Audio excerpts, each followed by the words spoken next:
यो विश्व कल्याण तीर्थ पितामह धाम परिसरमा बन्दै गरेको संरचना।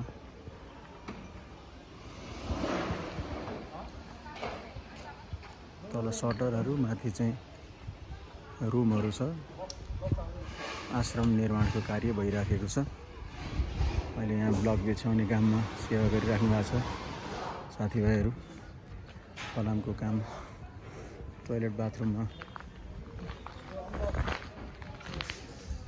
टाइल लगाउने काम, प्लास्टर गर्ने काम, पार्टिसनको कामहरू भइराखेको छ।